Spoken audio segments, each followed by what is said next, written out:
Good evening. I'd like to welcome all of you to the New York Society Library. My name is Jeanette Sanger, and I've been a trustee here for many years. And as you know, this is the oldest library in the city.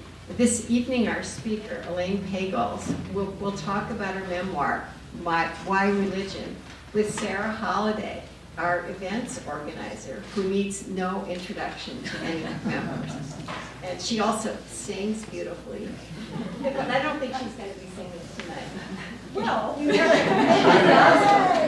gospel music, maybe.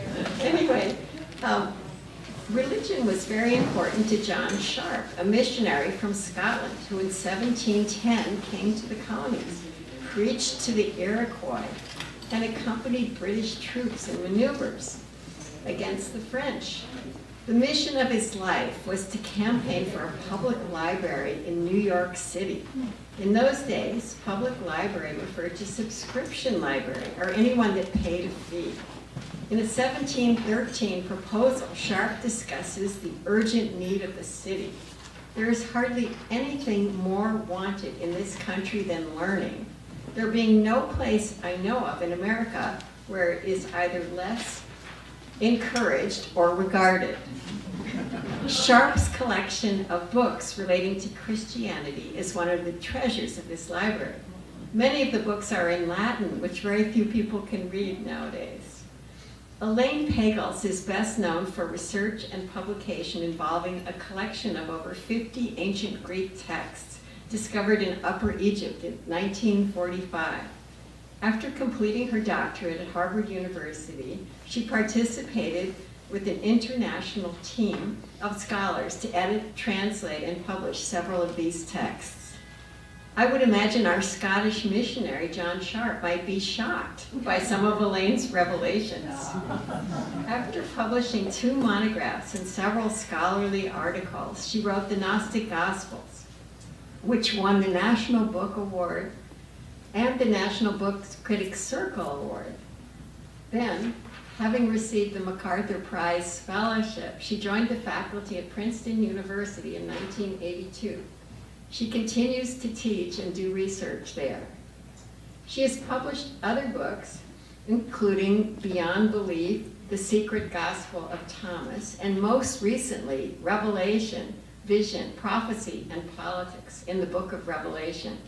Elaine's latest book, Why Religion, has been published to rapturous reviews. Here are a few excerpts. One of PW's best books of the year, searing and wise, tender and wrenching, sketched with exquisite detail, the Boston Globe. A wide-ranging work of cultural reflection and a brisk tour of the most exciting religion scholarship over the past 40 years, the Washington Post. And there are many more. In Why Religion, Elaine writes about the devastating loss of her first child and then the death of her husband a year later. She interweaves this intensely personal story with the work she loves and how religious traditions have shaped how we understand ourselves and how we relate to one another. I have been fascinated and enlightened by Elaine's work during the last 20 years. Her friendship has been an inspiration. And now let us welcome Elaine Pagels.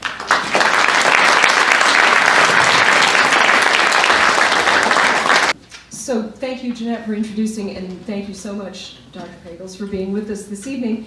I am sitting here because, yes, I'm the library's head of events, and I also write novels about the 1960s and do a variety of other strange things, but years ago I gained a degree in religion with an emphasis in New Testament studies at Oberlin College, and Elaine Pagels was one of my absolute heroes, so I begged for the chance to be the other person on the stage tonight, and I'll just be providing a little bit of prompting for Elaine speaking about the book. So, shall I plunge in? Do. Let's plunge. So you are a historian of religion, which is a very specific thing, but it's also a field that overlaps in subject matter with lots of other fields and other people's practice of religion. Can you say just a little bit about what being a historian of religion is and is not? Well, I'm glad you asked that because A lot of people say, you're a theologian, right? And I say, no.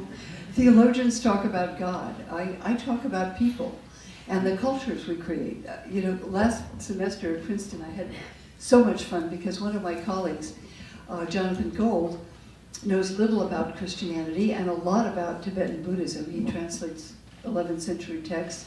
And we taught a course together called Jesus and Buddha, which was a lot of fun. And in our department, we teach Islam and Judaism, Christianity, Hinduism, and there are 3 fine scholars of Buddhism. So there's plenty of opportunity to learn from each other. But it's cultural history, primarily. And it was often, and is, in my case, motivated by questions that I wanted to ask anyway. Spiritual search, I have to admit.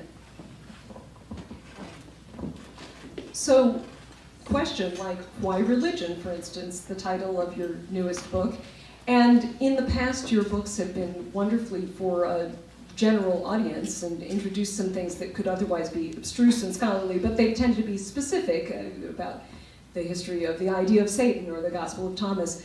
Why religion is a little bit of an overview, as Jeanette suggested in the introduction, kind of involves a little bit of intellectual history. And I think also the question why religion applies in lots of ways to your personal story.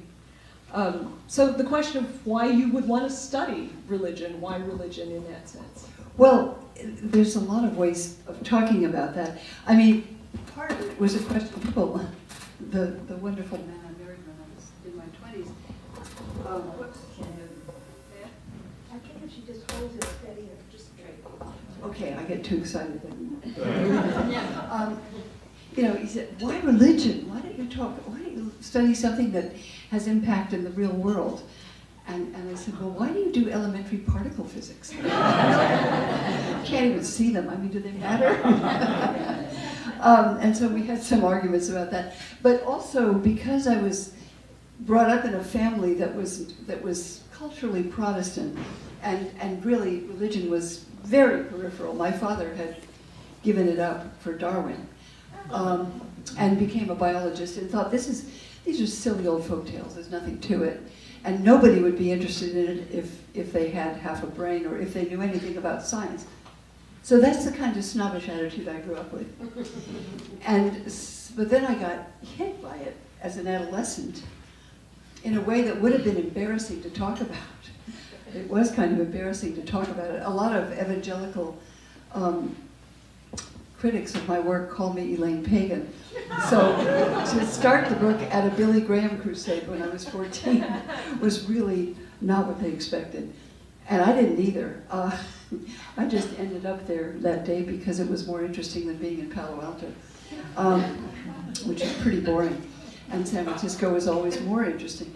But anyway, what happened was I had a sense of the power of these traditions, the power of the imagination, the music, how these traditions speak less, as far as I'm concerned. People think it's about do you believe in God, do you believe in Jesus? Yeah. That's all part of it, but that's not what I find most compelling about these traditions, whether it's Buddhism or Judaism or Islam. They're emotionally powerful. The rituals and the songs and the liturgies and the passions that they rouse are very much part of these different cultures. And studying Jesus and Buddha, I was just bowled over by how weird Buddhism was to me, because the culture is so different. So that's a programmatic question. And some of my friends recently said, well, yeah, but you don't really answer the question. Why is religion still around in the 21st century? But that's a question I've been asking myself ever since. I thought, was it Christianity that hit me so powerfully? Or would it be any religion? Or what is it? I think for me, it's mainly about the imagination. It's about how we understand ourselves and imagine ourselves in the stories and the songs and the poems and the rituals, whether it's Passover or Christmas or whatever these rituals are, and the way people live their lives through them. It's kind of a pattern, I compared it in the book to the first time I had that experience, I think, was reading The Wizard of Oz. And then I could live in a world in which, you know, I was Dorothy, and there was Toto, and there was the Tin Man, and the Straw Man, and all of that. And you're living in that world. It becomes a paradigm. And Jesus and Satan were like that when I was born again for at least a year. Can I just brag that I had that with The Wizard of Oz also? Do I need the mic? What did I do to the mic? I'm not sure, so we'll make do. Thank you. Oh yes, pardon me, I want to throw in one more thing from your early years before you became a scholar of religion and were somewhat on the music scene in Northern California, I think. Oh, well, that's a story I told because it was how I actually left that evangelical church after a year. A friend of mine was in an automobile accident, and he was 16, he was in high school as I was, and was killed in an automobile accident. But it was also an accident in which Jerry Garcia was thrown out the front window and just blew through the whole window with his shoes taken off. And his friend Alan broke his back and was thrown out the other way. And it was part of a group we had a bunch of maverick friends then. And one of the wonderful things about writing this book, I did an interview with Terry Gross, and then to my surprise I got a letter from Alan Trist, who I haven't seen since then, since high school, and he was Jerry's best friend, Jerry Garcia's best friend. His father was visiting Stanford as a scholar at the Center for Democratic Institutions from Cambridge University, and Alan was in high school, and he fell out with this crowd of motley people playing music with Jerry Garcia and doing other things like that. And so his father said, oh, now after all this happened, you have to go back.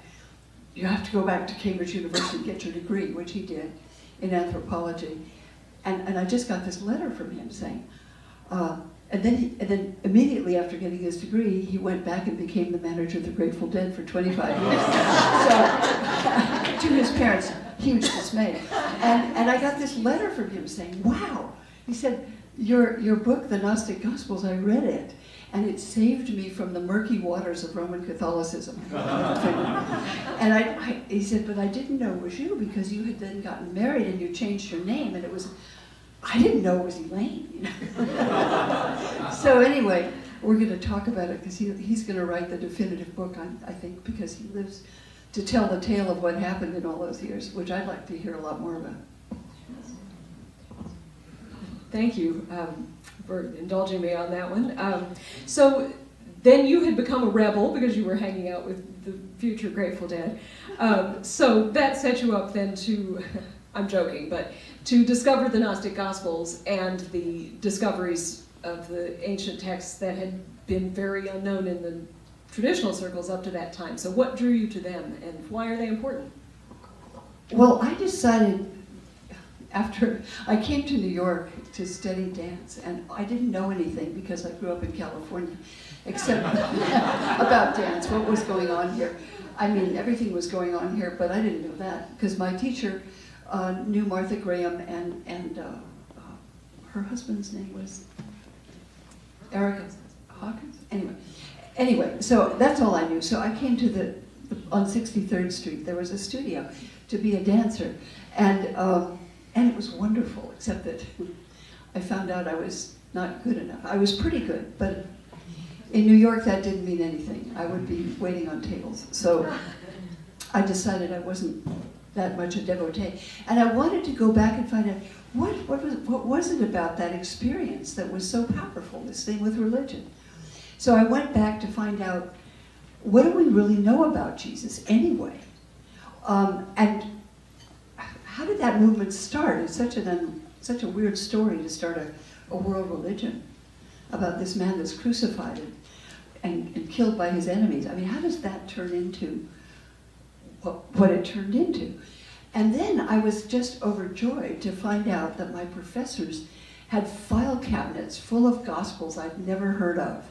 like the Gospel of Thomas, and the Gospel of Mary Magdalene, and the Gospel of Peter, and the Gospel of Philip, and the Gospel of Judas, and the Gospel of Truth, and 50 other ancient texts written in Greek like the New Testament, with dialogues between Jesus and various people, supposedly.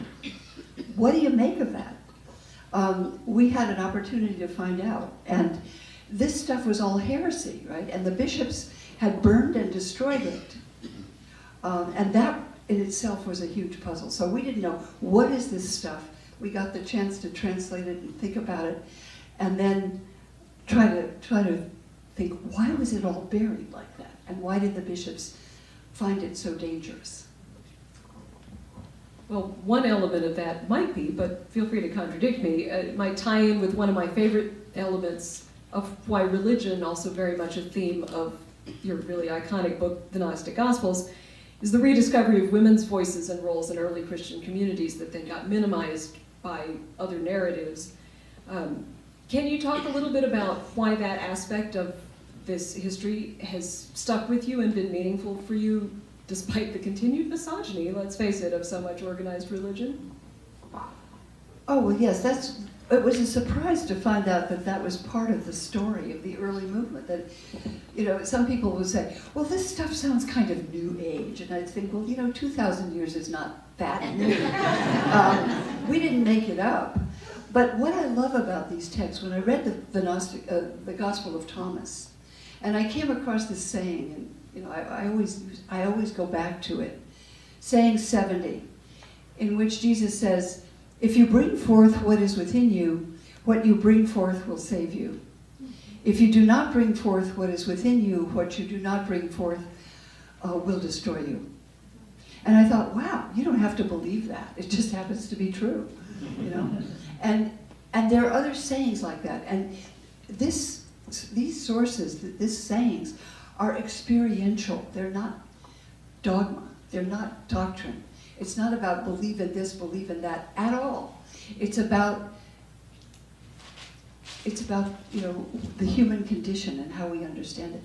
And what it suggests is that, see, I took that psychologically, about people hiding within themselves what they can't really say until they find their voice. And it could work on that level, but I realized it was also a theological statement, because the Gospel of Thomas suggests that every human being, all beings are created in the image of God, in the divine image, and the image is simply a metaphor for the energy that brought us all into being. And it suggests that everyone here can find a way back to the divine source because you have access within yourself if you look for it. So the bishops thought, you know, that's not something you really want. If you're setting up a universal church and saying, outside the church there is no salvation, right? You can't get there unless you come to our church because it has a monopoly on access to God, and that's only through Jesus Christ. And anyone who's not in that part of that game is not, you know, is eternally damned. Well, that's what happened in the 4th century. And that's when they said these texts should all be destroyed. Because I think they suggested you didn't need a church, you didn't need Jesus even, you didn't need an institution, you could get there. And that's one thing I love about them. See, I wasn't kidding about the rebel thing, there we go. So one of the loveliest images in Why Religion is the surprise appearance at a funeral of your friend from a Trappist monastery, and you had had a relationship with them as a visitor and a teacher for some time by that point, I think, talking about some of this same material. Can you talk a little bit about why that resonated with that group and how you came to know them? Well, I came to know the Trappist monks. It's a Catholic order, 1,000 years old, Cistercians, from a Jewish musician who I loved very much, Robert Mann. He founded the Juilliard Quartet, and I met him in Aspen when I was just out of graduate school, and Bobby was already very famous.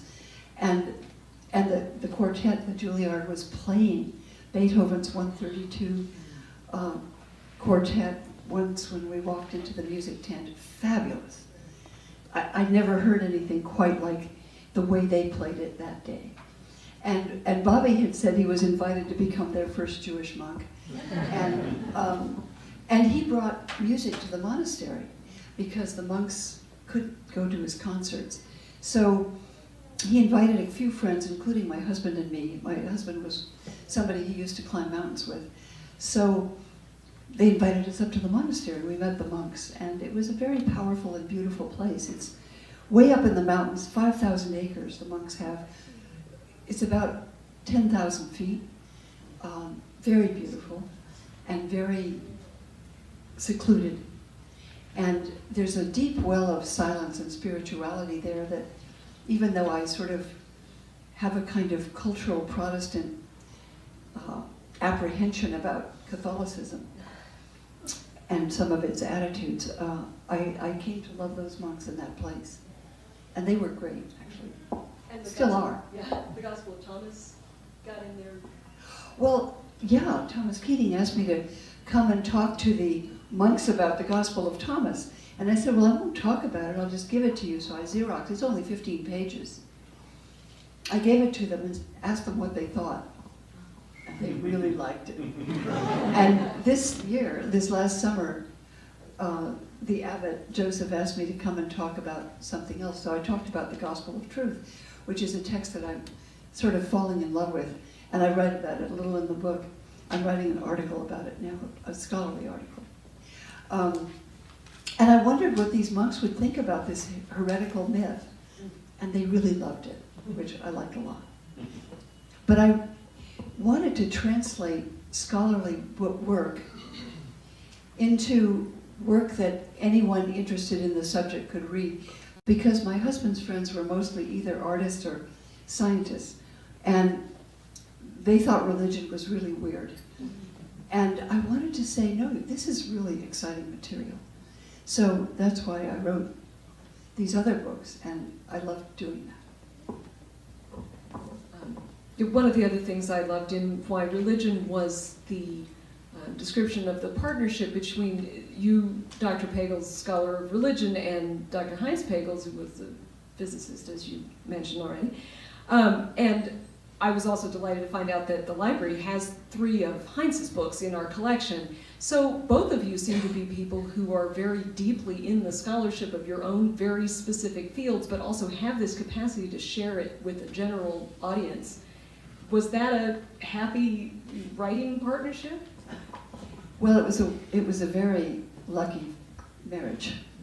It was wonderful, and it, I just know from that how wonderful it can be when you are really madly in love with someone. And I also know it can happen more than once. So it's marvelous. It was great. We didn't write together very much, but I wrote the Gnostic Gospels. He wrote the Cosmic Code. He suggested we write the Gnostic Code or the Cosmic Gospels, start our own religion, but we never got to that. We could become a sort of TV evangelist. I think there's still time for the Cosmic Gospels. Yeah, that could come out any day now. We could really use it. So it seemed to me, reading Why Religion, that a major part of the book is, in a way, its own biography of your oldest child, Mark, who was diagnosed with a rare and invariably fatal illness soon after his birth. And I thought it was just beautiful and wonderful to read about how good and full and fun a life Mark had, although he lived only 6 years. And it got me thinking of something that a friend had shared with me. A while back, Emily Rapp wrote for the New York Times, "I will never be a tiger mom. The mothers and fathers of terminally ill children are something else entirely. Our goals are simple and terrible, to help our children live with minimal discomfort and maximum dignity. This requires a new ferocity, a new way of thinking, a new animal. We are dragon parents," she says, "fierce and loyal and loving as hell." Would you tell us a little bit about Mark and why religion was and was not useful to you during the time you were a dragon parent? Oh, well, that was hard, very hard. And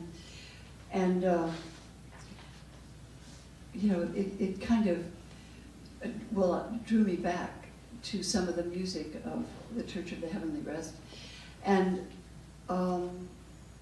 and other aspects of it. But after he died, I must say, people say, oh, your faith must sustain you, and I think, I don't know what you're talking about. I had never felt further from any faith than after that. That was desolation. But I wrote about it because I had to put it way out of my mind after what happened. And then, you know, my husband's death in a mountain accident. He was at Rockefeller University here at the time. I just could not deal with that stuff because we had then, after Mark's death, adopted 2 babies, one 3-month-old and one 2, at the time that Heinz died. So I was just shattered. It was the only word I could think of. And so, what was I going to say then? It was a long time before I started thinking about those things again. But the work of the study of religion became a kind of yoga, a way of exploring things. I write here about the Gospels of the New Testament and why the Gospel of Mark, in its original form without the happy ending,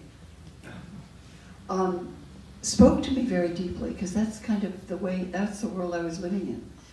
Also, because I couldn't process this at the time. And I realized too that that's one kind of loss that many people who have it don't talk about, because it's just too awful for other people to deal with usually. And if I hadn't had that experience and you said something like that to me, I would say, oh, I'm so sorry. But now I would say, oh, so what happened? Because if somebody says that, they're opening a conversation that many people don't want to have, and I'm not afraid to have it now. It's 25 years later, 30 years later, so only now would I even go near that. But what I wrote about, and what the surprise of it, I didn't want to write about losses, because everyone here has losses. That's not news. And it's not something we necessarily have to talk about that way. It was the surprise that it's 25 years later and I, can have a joyful life. That's the surprise, that to be able to live through something you think you can't possibly live through. And I'm sure many people have that experience. Yeah, that's an extremely resonant thing. So I think you've spoken to this a little bit already, but I just want to tease it out a little bit.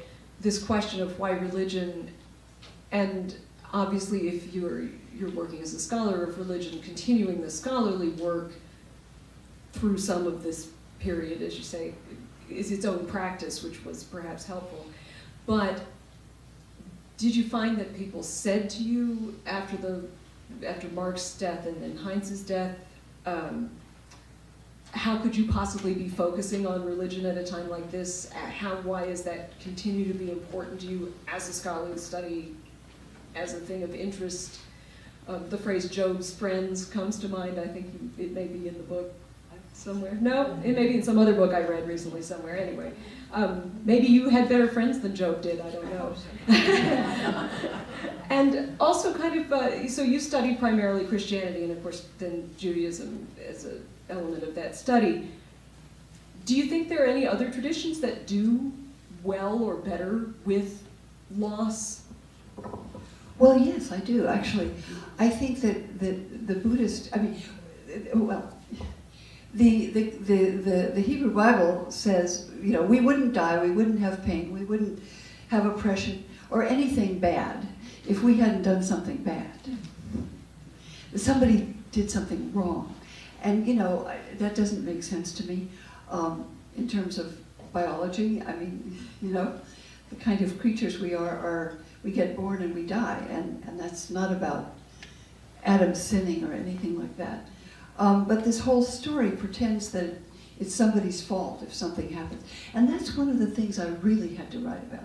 Because you know how when somebody dies that you love, you can think, well, why did I let him go on that plane? Or why didn't I stop him from climbing mountains? Or could have. Or why didn't I do that?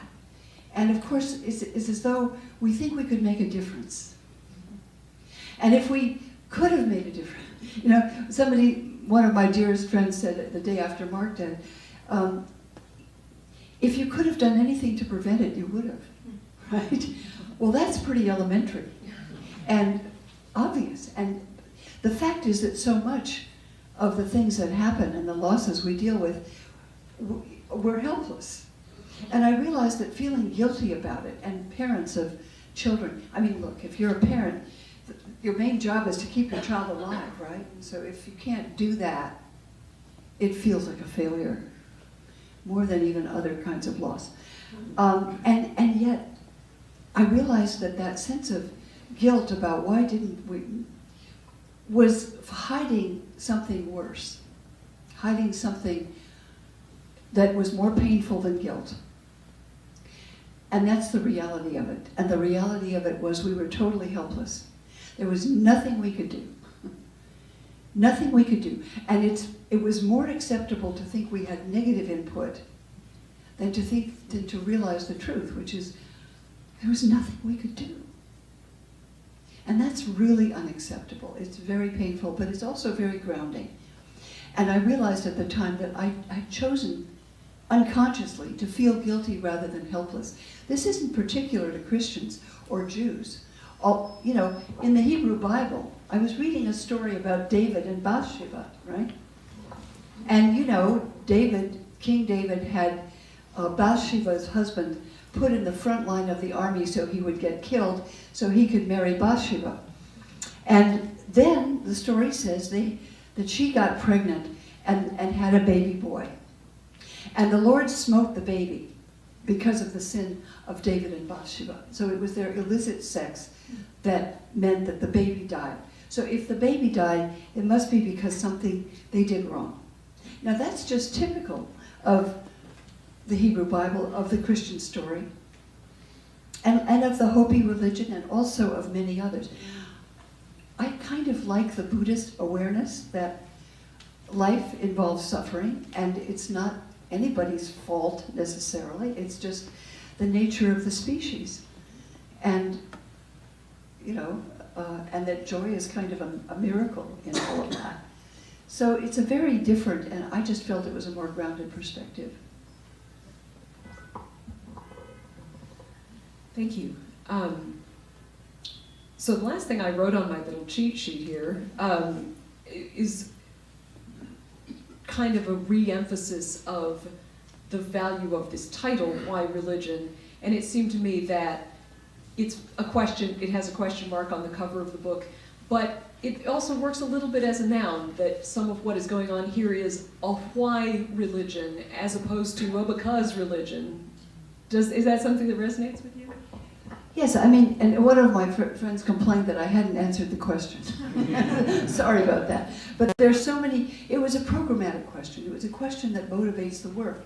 And there are many ways of answering it. I mean, you can talk about sociologically and culturally how these traditions, whether Jewish or Buddhist or Muslim or Hindu, convey cultural values, how they transmit the culture's sense of what it means to be human and what kind of work we should do and what men do and what women do. The creation stories are all about that.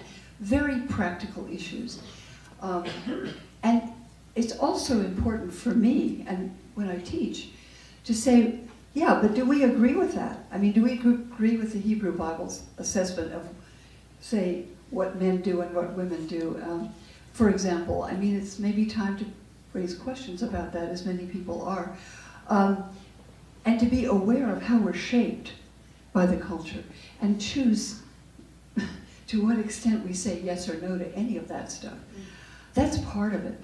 But also, I don't know, some people think that everybody needs religion, and I think that's very imperialistic. I don't think my husband needed it that way. For him, physics was the way he related to the universe and loved it. For many people here, it's going to be something else. It may be art, it may be painting, it may be taking care of people, it may be trying to make a difference in the culture. But I do think that for many of us, the imagination, one of my dear friends, James Cone, who was a theologian, he said he's a theologian, and if you asked him, so what is theology? He said, well, we make it up. It's about imagination. It's about how we interpret the world. And we don't just make it up from nothing, we make it up from our cultural traditions. And we try to speak to it. But these are ways that we do look for meaning, and that's part of it. But there's so many different ways to answer that. I never pretended I could answer the question, but I still ask it, and I still find it fascinating. I think that the pagan writer Starhawk had a similar thing that somebody said, but contemporary paganism is so new. Where do you get your rituals? And she said, just the same as every other religion, we make them up. So what else would you like to talk about, or shall we have some discussion with the audience? Why don't we just open it up? Great. Who's got a question? Or comment? So you sort of came to Buddhism, I guess, as a way to deal with the sorrow, I guess. But is it in Buddhism that doesn't Buddha have a metaphysical aspect to that? About after death, and didn't want to speak about it. There is a metaphysical aspect to it. Do you question something about that? Oh yes, I really didn't come to Buddhism because of those losses. I just got interested in my colleagues' work and this tradition, which I really wanted to study. But I didn't do it in graduate school because by then I realized that unless you work with the languages, you really don't connect with the culture very well. And I was struggling with Hebrew and Greek and Coptic, and I couldn't do Sanskrit or Tibetan or Chinese or any of those languages, which I wish I could. So, yeah, they have many metaphysical aspects, I guess. I mean, I don't know enough about Buddhism. I'm still learning about it. I'm not saying I prefer it. It's just that my culture, I'm dealing with how I was brought up and how this culture impacted us. I'm not sure. Well, it's just, that there's this further question, a metaphysical question with him, with Buddha. Which question are you thinking? They asked him about life after death, and he didn't want to talk about it. He didn't say it doesn't exist. It seems that there are things that he didn't want to talk about, but that he felt existed. And I was just wondering, how, the more metaphysical stuff, how do you relate to that? Well, I should know more about it, but what I remember when my husband was director of the New York Academy of Science on 63rd Street, the Dalai Lama asked him if he would get a gathering of scientists to talk with him. So they did, and he said, you really ought to come. And I said, I've got to teach my class. So I didn't go. But there were all these scientists, and they had a wonderful discussion. But at one point, they asked about reincarnation, and the Dalai Lama said, well, look, you people don't study this. We have evidence of it. We have ways of identifying people who have had previous lives, like the Buddhas supposedly had 1,000 previous lives, maybe more. And he said, yeah, we know about this. You're just ignorant of it. So that was what he said. I don't really know what the Buddha would have said. But it's a very, important question. I don't have an answer for it. Thank you for sharing both your intelligence and your really contagious joy. It's just a beautiful thing to hear. If I heard you correctly, you said somewhere along during the most difficult time of your life, that coming to the point where you could accept the fact that you were helpless helped make you more grounded. I see that's such a deep idea to me, and I'm wondering if you could say a few more words on that. Yeah, well, it's that sense of feeling like you failed because, you couldn't keep that person alive. What does grounded mean? Well, it just meant it settled me down. It's like, okay, that's the real truth. No more questions. I don't have to struggle with emotional stress about it in the way that I did. I mean, it's hard enough to deal with grief, but if you add to that guilt, hey, that's a whole lot worse. And so I kind of had to let go of that. And so grounded was just sort of the relief of allowing that recognition, even though it's kind of painful. Thank you very much. Yeah, thank you for that question. Hi, I'm just a little curious about why you would look to Buddhism when the Judeo-Christian texts, they're so complex. It seems like you could find support for so many different ways of thinking. You could look at Job, he didn't do anything wrong, you know, or Ecclesiastes or something like that. Well, exactly, and actually in the book I don't talk much about Buddhism because, as I say, I don't know much about it. I'm just learning. But in the book, what I struggled with and worked with and played with were the texts of the New Testament Gospels, and also the book of Job. The book of Job, just you turn it around and struggle with it and fight with it, argue with it. It's an extraordinary condensed poem and story that, you know, we love these stories because they speak to us about issues that we struggle with. So yes, that's how I work with it, exactly. Yeah.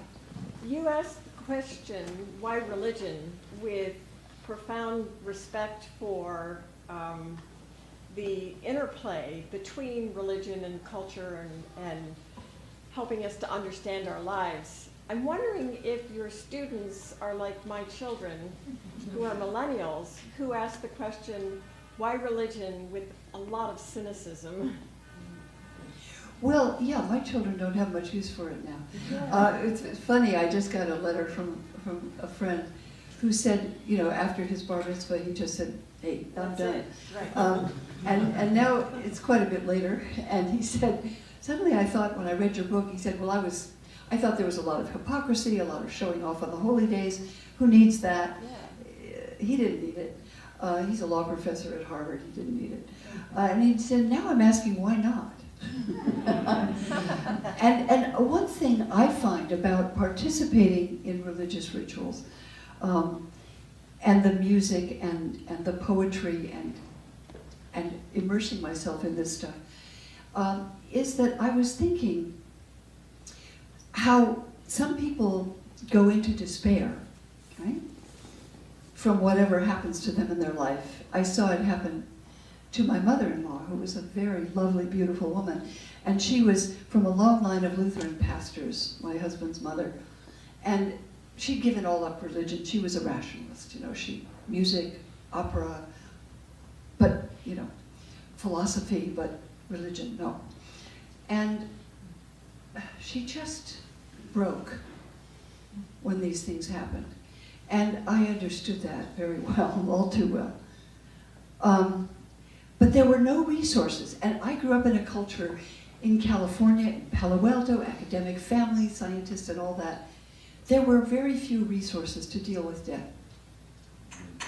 And so I thought, you know, when I walked into the Church of the Heavenly Rest, when our son was diagnosed, accidentally, it was a cold day like this in the winter, and we'd just gotten this diagnosis, and I was running around the reservoir in Central Park. And it was so cold, I stopped in it. The church was warm, and it was open, and it happened to be a Sunday morning, which I hadn't thought about.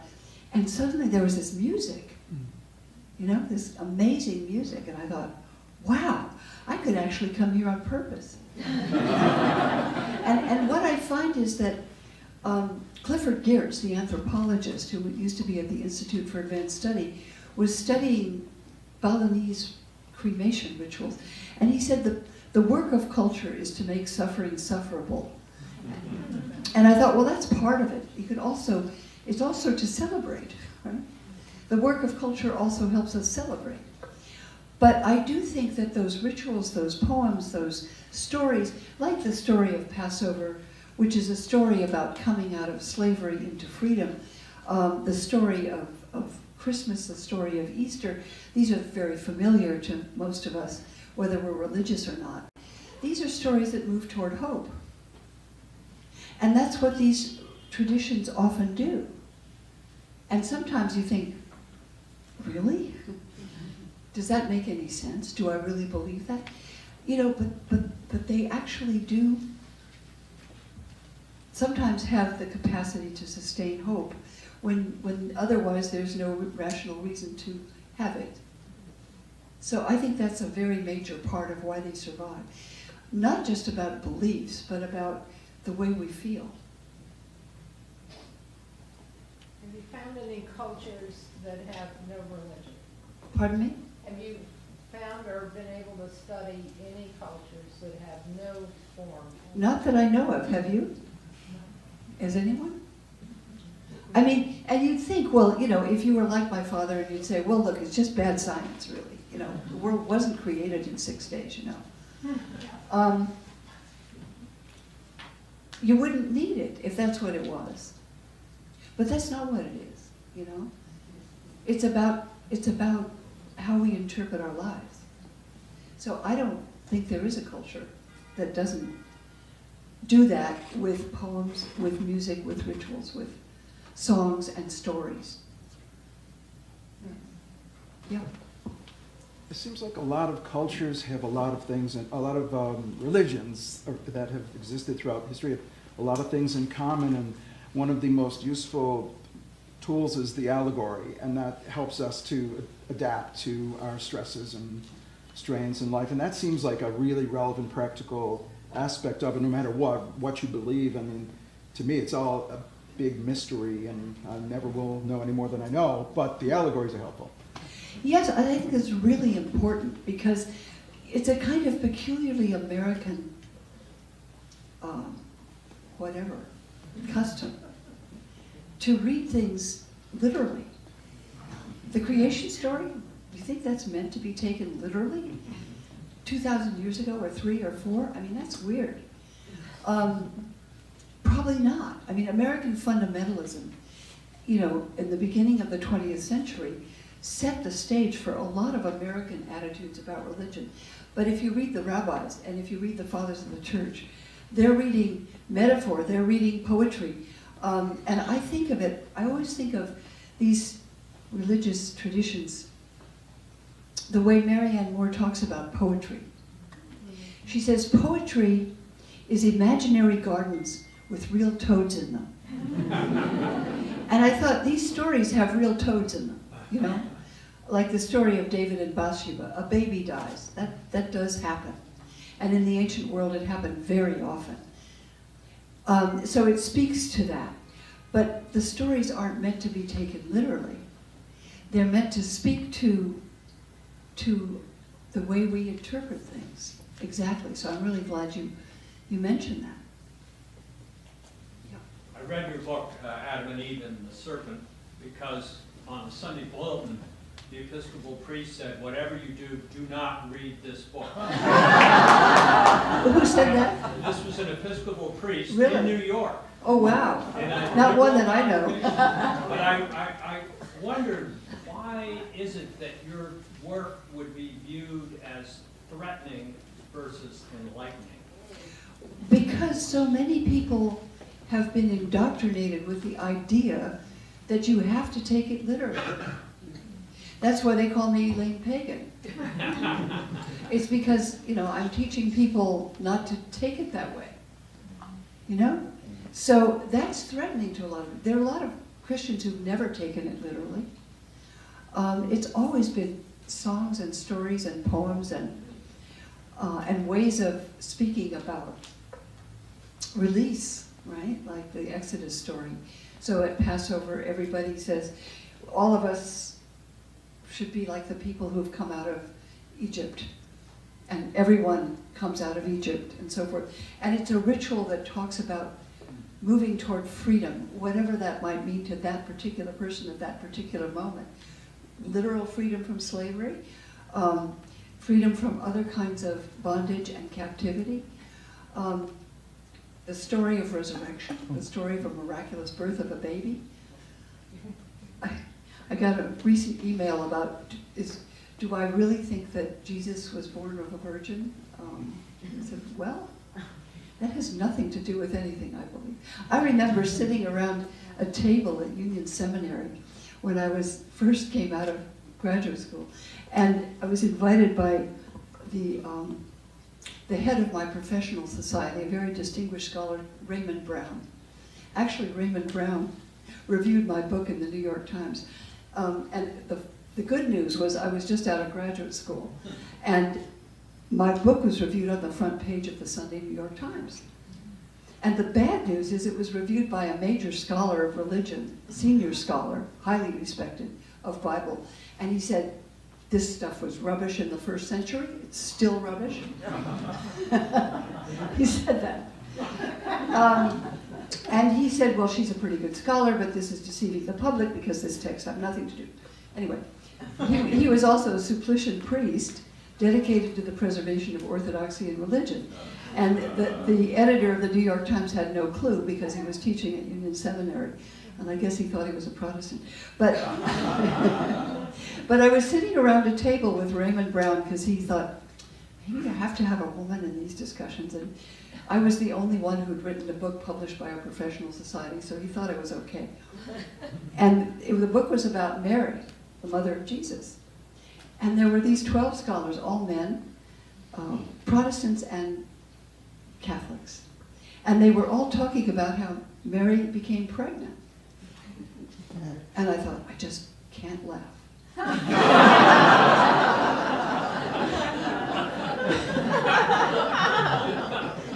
Anyway, that's what I mean by literal.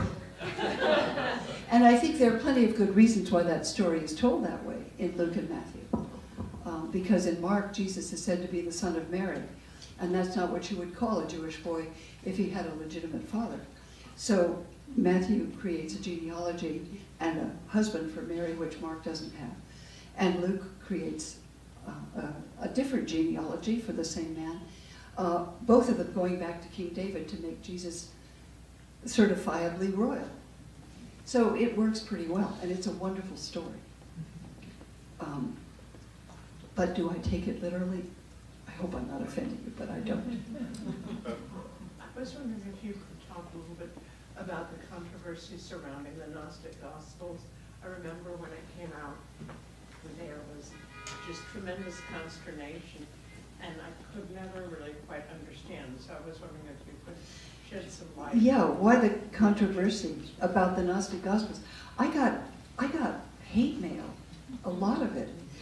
I put it in a big cardboard box, and then I lost it. And also praise, because many people felt the way my friend Alan Trist did when he said, wait a minute, suddenly I realized that there was a lot we didn't know about the early Christian movement, and this answers some of the questions that I had growing up, like, what else didn't we know?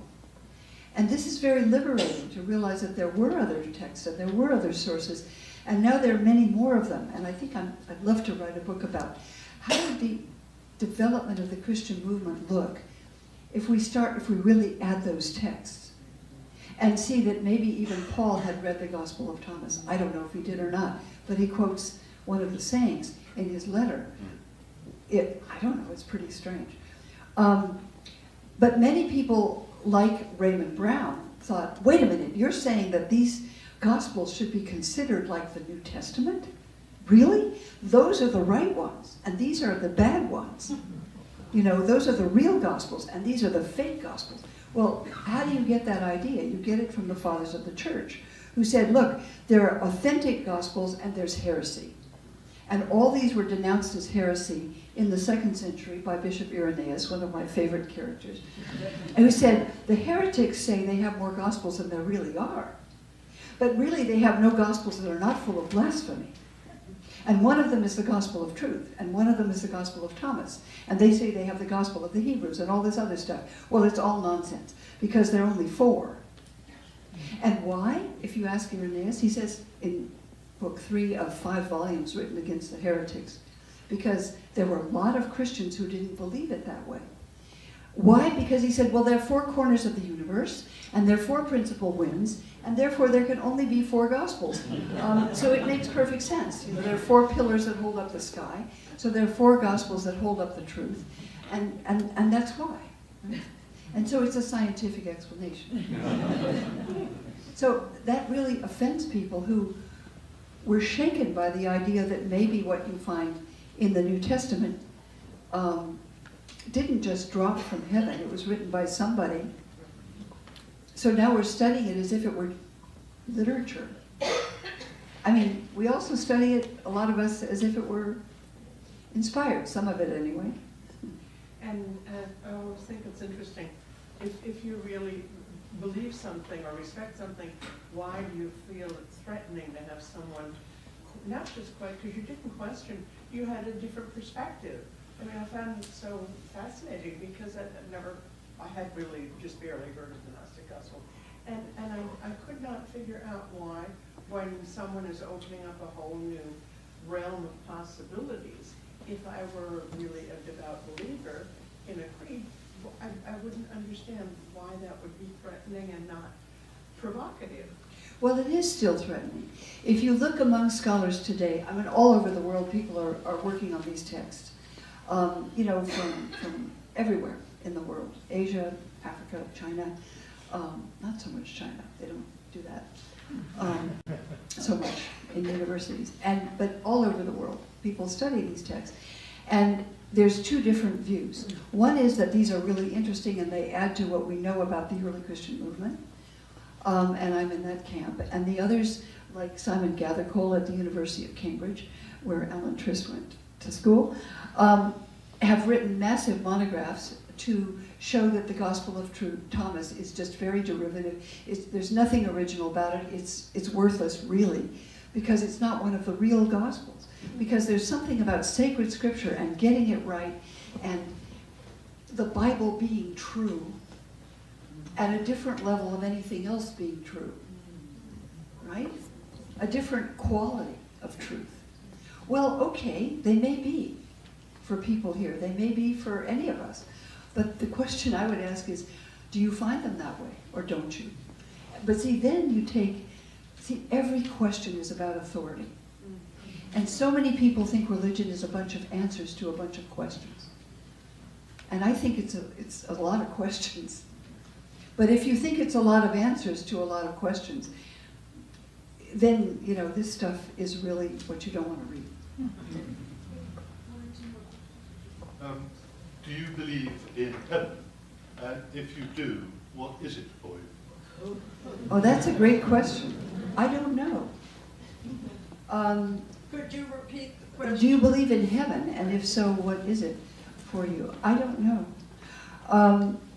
Of course, when you deal with loss, you think about death. Where do they go? Are they somewhere? Are they present? Are they somewhere else? So I think about those questions, and I've had, well, experiences. See, when I started this, even when our son died, I had this rationalist assumption that when people die, the molecules disperse and it's, as Steve Jobs put it, lights out, you know, that's all. And I've had experiences in those times which totally confounded that conviction. So I don't know what to make of them. You know, they're powerful, so I'm hoping that there is. I would love that. I'd love to see those people again. I'll hope for that. But I don't know. And if anybody does, please let me know. Oh, and another, yeah. I'd love for you to just talk a little about the problem, even in the context of